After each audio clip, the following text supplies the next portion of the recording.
Greetings and salutations. Thank you for clicking on the video. This is a follow-up video. Sorta, kinda. Got some stuff to talk about that doesn't have anything to do with Linux Mint 18.1, but I figured that would be a good place to start because I installed Linux Mint 18.1 Serena, and I've been playing with it pretty much all day, and I am liking what I am seeing, and it works rather well. In the video that I posted not too long ago, we took a look at it in a virtual machine, and at that point in time, I said I didn't think that there was really any compelling reason to upgrade.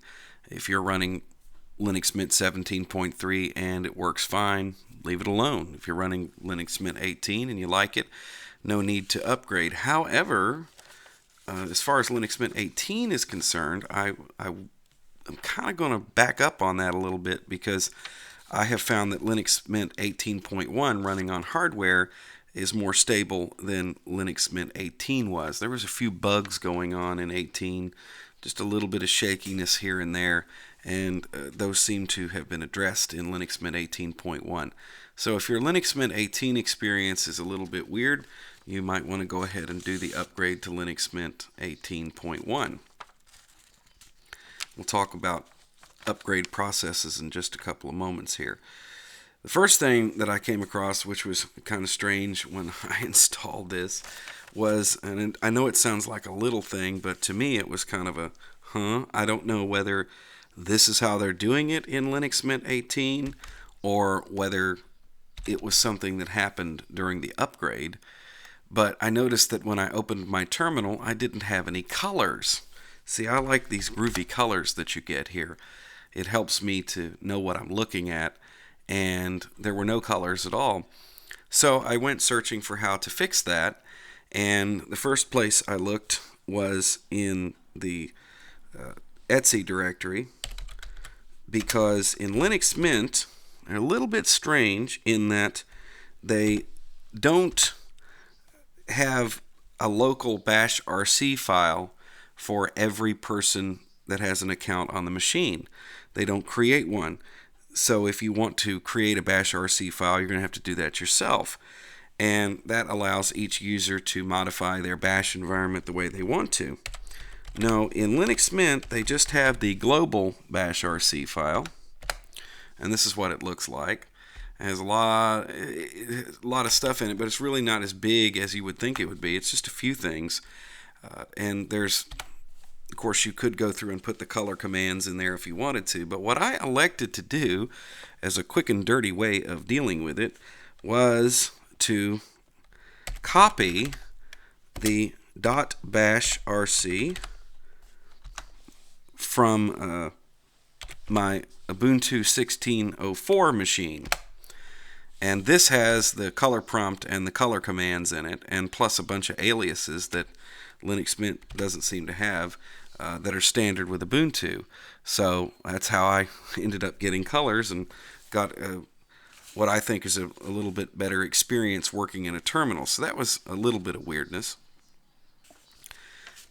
The dreaded network manager bug has not raised its head since I have been using this, and I installed it this morning. This machine has gone to sleep and woke up several times, and I have not had the issue of the internet stopping working. So that's pretty cool, and I'm using Wi-Fi for this computer and don't have any Ethernet cable run through the house yet, so I rely on Wi-Fi, and it's been pretty stable and rock solid. I have no problems with that at all. Now, let's talk a little bit about upgrade paths. And if you are currently on Linux Mint 18 and you want to go to 18.1, it really couldn't be simpler. All you would have to do is open up the update. Let me go open up update here. There it is, the update manager. I don't have this loading by default because I do my updates from the terminal. But if you have a system like that, I don't see why you're complaining about the mirrors. And no, I'm not going to update right now. The mirrors should be fine. If you open it up and you go somewhere here in this menu, It should be, I think it's under Edit, or it might be under File. I'm not sure where they put it, but it will show up, and you will see an option to upgrade to 18.1. And you just do that and follow the bouncing ball, and it will do it in place. So you don't have to reload your whole computer, and it's a rather trivial upgrade process, actually. Now, if you're running Linux Mint 17.3, that's a little bit of a different story, because you're not going to have a direct upgrade path. There is a way to upgrade Linux Mint 17.3 from 18, but I wouldn't advise it. It's very strange. So what you're probably going to want to do then is you're going to want to reload the machine. Now, when I did this today, I did an upgrade from Linux Mint 17.3. I did it the old-fashioned way, and I was able to because on my system, I have one drive that is for the system, this SDA1 right here, and then I have another drive in the computer that is just for the home. The home folder has all of the data in it, and so it's separated not only on different partitions on the disk, but different drives entirely. So if you were smart enough to do that when you installed first time around, then all you got to do is boot your machine off of Linux Mint 18.1 or 18, it doesn't matter, and then you can choose the option that says manually or something else, and let you choose your partitions manually. So you choose the root partition, which is going to have your system in it, and then you tell it to go on and format that and then reload it, and of course make sure it's mounted at / there, and then you have your home partition. And when you get to your home partition, what you'll do is choose a file system, whatever file system happens to be the one that you chose at the original install, which should be ext4, and then just mount that at home on the mount point. And then the next thing that you would do is make sure that the little box that you check to format the partition is not checked. So make quadruple, triple sure, and that way what's going to happen is that when you reboot the computer, Linux Mint 18.1 is going to be using the same home partition that you used before with all of your original data, and most of your settings will carry over from the Cinnamon 2.8 desktop to 3.2, which is the current one. Maybe a couple things wouldn't work, like in my case, I was using the Ravefinity themes on Linux Mint 17.3. I didn't install them here, so when it popped up, it had no theme at all, and I just chose Mint Wide Dark, and I was good to go.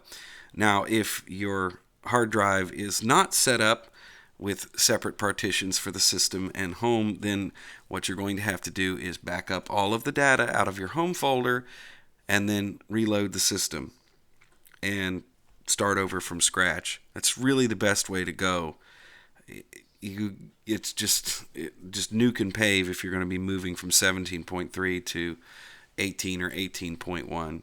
And no matter what you do, make sure that you back all your data up first. Even if you're going to do an in-place upgrade like I did, don't trust that something might not go wrong and trash your home folder. Make sure that you have that all backed up before you start. But assuming that everything will go okay, you'll be just fine. Now, talking about Mint Update here, something that I wanted to show you guys, and we've talked about this in past videos in Linux Mint 17.3. So if we look at Linux kernels, and it throws up a warning message. They've upgraded this quite a bit here. So if we scroll down through, you'll see that we are going to, well, when the Linux Mint 18.1 image was uploaded, it was on 4.4-53, and they're saying that that's a stable kernel, and the current kernel in that series is 4.4-62. And when I installed this, I chose to have the system just update everything. It gives you three choices when you first open this up. Either the real super safe option of leaving the kernels in place and anything that might break something, and then they have a secondary option, which means that you have to approve the upgrade of system stuff like kernels. Well, the one that I chose was just upgrade everything, which is what I do anyway. So we have the 1604 Ubuntu 1604 4.4 series here, and they also have the 4.8 series, which is what's being used in Ubuntu 1610. So you have those choices. If you want to move to this kernel for whatever reason, you can do that. And I think, I'm not really 100% sure about this because I just haven't run this long enough to know, but I think that Linux Mint 18 and 18.1 will do what Ubuntu has been doing for quite some time, and that is that if you get any kernel that's older than, in other words, if you have more than 2 kernels installed, that it will consider the oldest kernel to be something that can be auto-removed. So you could just use the command sudo apt auto-remove, and it would remove kernels that were older than that. It's a good idea to keep at least 2 installed, just in case you ever have this kernel go bad and you need to boot off the old one. But more than that, it's just taking up space. And if you have a small SSD type hard drive, then having 3, 4, 5 kernels, that's going to take up some space. Each kernel is about 250 megabytes. So you don't want a whole bunch of them hanging around on your machine if you don't need them. So you can either do the auto remove. I think that's supposed to work. And if not, you can always open up the kernel tool here and then look at it manually. So I didn't mean to close that because I want to open it back up, because I want to show you they've changed this. Okay, yeah, I know, I understand. So let's say we wanted to remove this kernel. Well, we just click on it, gives us the information, and then we can just click remove and it'll go away. So that's how that works right there. And my mirrors are fine. I refuse to believe that there's a problem with the mirror. You lie, you lie, you lie. Let's see what it does here. I'm going to install this one update, which is FFmpeg, which I'm recording this video with. This might be bad. Maybe I shouldn't have clicked on that. Gee, that might screw things up. Hopefully, it'll be all right. Dummy. If I messed it up, then if the video stops recording, then you'll know why, right? So anyway, what else did I want to talk about here? Well, like I said, so far Linux Mint 18.1 has worked quite well. I haven't had any problems with it, and it's working awesomely. Some, upfront changes here. The menu just docks to the panel now. It doesn't float above it, which is kind of nice. They've made a few, several little cosmetic changes here. We've got a new screensaver.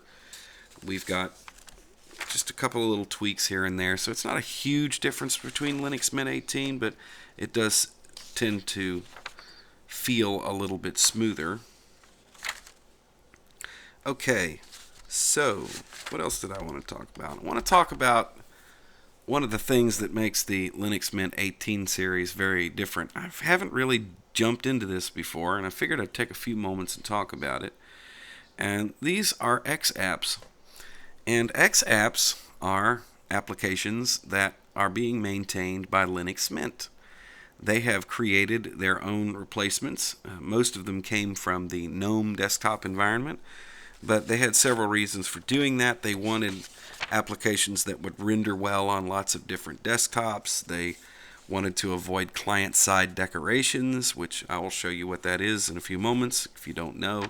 But I just wanted to take a few minutes and talk about these particular apps. And this is one of the reasons that I kind of encourage you, if you're going to be moving from Linux Mint 17 to Linux Mint 18, to just go ahead and nuke and pave the system, because these new apps are here, and it's not necessarily going to have the settings that you had in the older versions, that sort of thing. So the first one we want to talk about here is what they call XPlayer. And this is a fork of GNOME videos with some things taken from some other applications of the sort. And what this does is it just plays audio and video files. It's a very small little player, and it's the default player. When you click on a file in a folder, then this is the one it's going to open up. It's a nice little application, and you can either have it show just the video itself, or you can have the little dock over here that allows you to throw files in here. You can create a little playlist if you want to. Right now I'm running I have a podcast in here called Late Night Linux, and so you could listen to that if you wanted to. So that is XPlayer. Not a whole lot to go into. The next one to look at is XViewer, and XViewer is kind of forked off of Eye of Gnome, which is the viewer that they have in the GNOME desktop, and kind of works basically the same way. If you've played around with any Linux desktops that use GNOME utilities, then you know what that is. Big fork they did was Pix, and this is forked from gthumb. Now, the GNOME 3, the current version of gthumb, looks very different than this. This is actually the older interface, and so let's click on a picture here. So you can toggle these edit tools off and on. You got tools up here if you want them, so you can like rotate things and do stuff like that. You can also turn on the thumbnails down here, so you can go through very quick. So this is a photo editor and a photo manager, and I have always liked gthumb better than Shotwell. So this is the older interface, and I was using gthumb when I was running Ubuntu GNOME 16.10 not too long ago, and I really don't like what GNOME has done with the interface, because they've just oversimplified things. If I have any criticism to aim at the GNOME or GNOME project, it is that they just keep taking controls away, and the more they keep trying to simplify things, the less intuitive it gets as far as I'm concerned. So I'm kind of happy that Linux Mint provides this application Pix, and you can do the same things that you did in gthumb, but it just has the older and more logical interface as far as I'm concerned. And finally there is Xed, which is an editor that is based on gedit and Pluma. Pluma is the text editor from the Mate desktop, and it's just a basic text editor. Got some nice color schemes in here, though. I found one that I really like. This is the one that I usually end up with. If you've seen videos where I'm using gedit, then I use this particular one. I don't remember what it's called, so why don't we take a look, and I'll go to preferences, and I'll tell you what color scheme I done chose here. So this is the one called Cobalt. Like that a lot. It's got that nice blue in the background, and then it highlights things in your text files. This is a script I have in here, so I like that a lot. Go ahead and close this stuff up because we don't need it no more. Huge change in Linux Mint 18.1. If you're a long-time Linux Mint user, and we're talking going way back here, probably about 10 years, the media player, the music player of choice that they used was Banshee. And I used to really like Banshee. I thought it was better than Rhythmbox, but now Rhythmbox has kind of gotten ahead of Banshee, and I like Rhythmbox better. So they decided that they were going to go with Rhythmbox, and there's a lot of really cool features in here. I mean, I haven't posted any videos lately because I've been kind of working on my own stuff. I've been working on my music collection a lot, getting things organized and playing around with some different software and stuff like that. And so, you know, that's kind of what I've been doing with my computer time. And you just have a lot of different choices here. You can set this thing up to pull in podcasts. You can also put internet, listen to internet radio stations. There's a lot of features. I actually have turned a bunch of them off. I don't use probably half of the features that come with stuff like this. And that's one of the things I like about Rhythmbox, is that I can really customize it to get the view that I want. Like, I don't want the browser. I just don't. I don't need that, because my music collection is not in albums. It's just individual songs. And I've never done it where, you drop the CD in and it rips the whole thing. I've always cherry picked through what I wanted, and some of the files that I've gotten here from my days in radio, when we don't have full albums, we get the songs that we want, that sort of thing. So this works out well for that. Banshee did too, but I also like the fact that it's very easy to create playlists with with Rhythmbox, whereas Banshee, it's kind of hard, because what you can do with Rhythmbox is just drag files in from somewhere else. So if I wanted to create a playlist here, let's just add a playlist, and I'll just call it new playlist because I'm probably going to delete it anyway, and turn the browser off because I don't need that.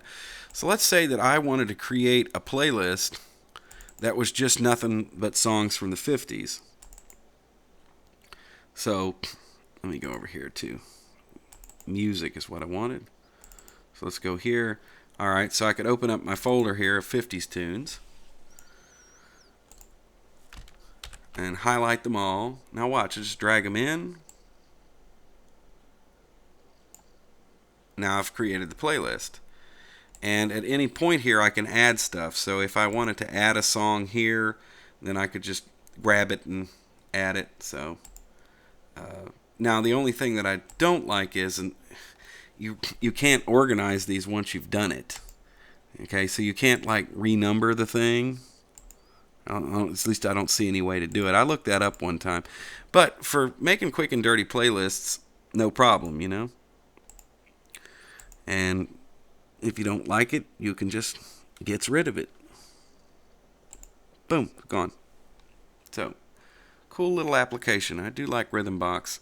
And it will play CDs, and you can drop your CDs in, and then you can turn them into MP3 files or OGG files. And then what's really nice, something that Banshee didn't give you, was the ability to set that up. Okay, so you can come in here and you can tell it, okay, so I want 256, I want constant bit rate, and I'm using MP3 files. I want to make an MP3. Here's how I want the file name done. So I can use this to rip if I wanted to. Probably won't, because I use a program called Asunder to do that, and I've shown that in past videos. But either way, if you don't have a huge music collection, you just want to rip some CDs in, you could just do it directly in Rhythmbox, and it works great. And it's also integrated in the menu. So if you have album art and everything like that, it would show up here. I don't. And it's nice for subscribing to podcasts as well through iTunes.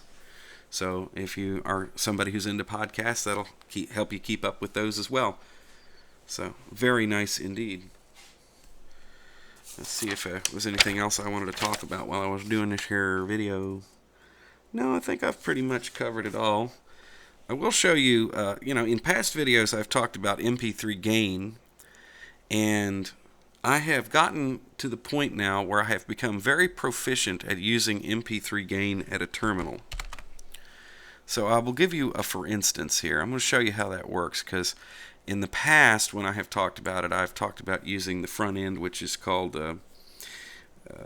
Easy MP3 Gain, GTK. Now that package is available in Linux Mint 1604, but it is not available in Linux Mint 1610. Or not Linux Mint, but Ubuntu 1604, but not Ubuntu 1610.